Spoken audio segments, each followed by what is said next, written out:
It was Charles Darwin who came up with the theory of evolution, and I'm pretty sure he didn't have caterpillar scale models in mind when he was thinking of it.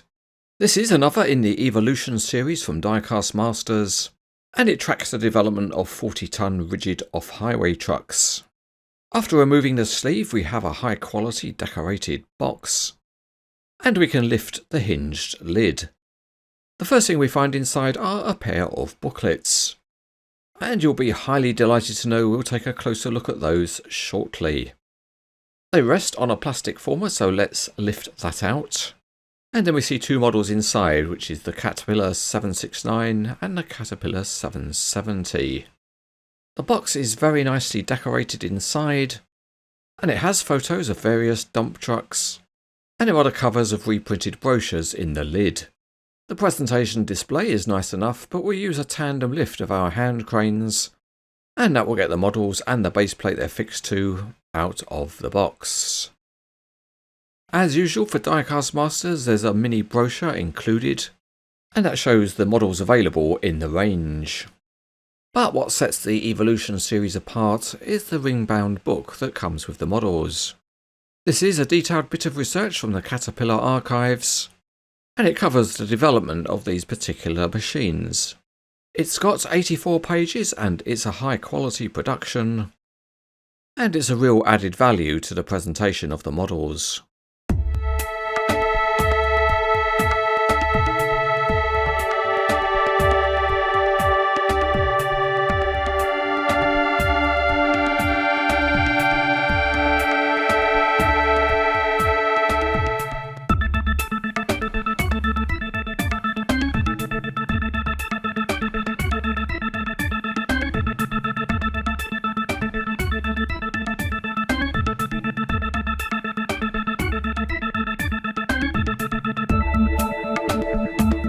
Out of the box, the models come mounted on a decent quality plastic base plate, and in one corner there's an Evolution series badge, and in the other is a nameplate with the truck numbers. The first thing to note is the models are mounted on large pedestals, and if they were black they might have been less obvious. The front of the old-timer 769 looks really good. The front grille is convincing, but in fact it is only graphics. The mirrors on the model are painted plastic, but the colour match is excellent. The large tyres are mounted on plastic wheels, and there's some nice detailing of the wheel hubs, so you can see the individual wheel nuts on the back axle. The cab has got the old style Cat 769 graphics, and there's also an old timer operator inside the cab. The body is an all metal casting, and there are some very nice ridges on the sides, as well as the Caterpillar name. Looking at the back, you can see the tyres have a decent tread pattern, and there are rock deflectors between the wheels. The rear axle assembly looks good, although the support that it's sitting on detracts a little bit. Looking at the chassis, a nice touch is that there are flexible mad flaps, and various tanks and boxes are also modelled. The hydraulic rams are two-stage, with the middle stage being grey plastic, so it's not as nice as a silvered ram. The Cat 770 has got a modern day operator in the cab, and there's a solid grille with the Caterpillar name. All of the handrails and mirrors on the model are black plastic, and they're fairly soft and flexible. Some of the smaller details are pleasing, and that includes lights at the front, and there's also a pair of wheel chocks. There's also a small access ladder on each side. Looking underneath the body, the 770 also has two-stage rams with that grey middle section. Just like the 769, the wheels look good, and there are some nice cut-out slots in the wheels. The dump body here is also an all-metal casting. The lifting eyes are solid, but the 770 graphics are sharp. At the back, the detailing is very nice, and that includes small warning signs on the suspension rams.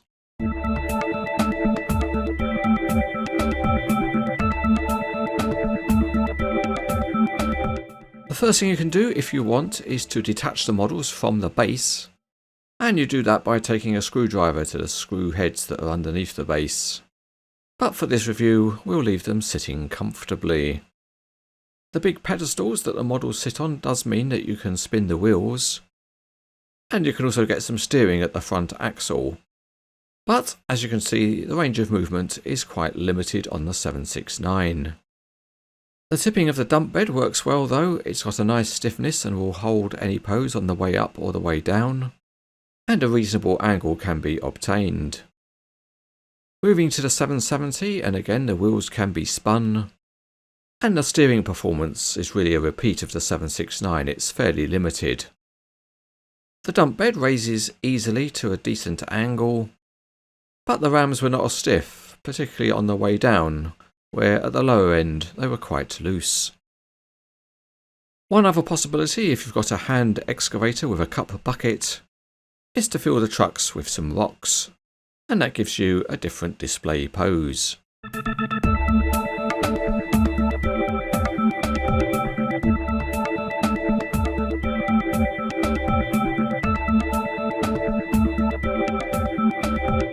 Once again, the Evolution series does have excellent presentation, and a high quality book is great for anyone interested in these trucks. The model displays look a bit ungainly on the big plastic plinths, but overall the models are nice enough. So if you're interested in some history, this set is very good.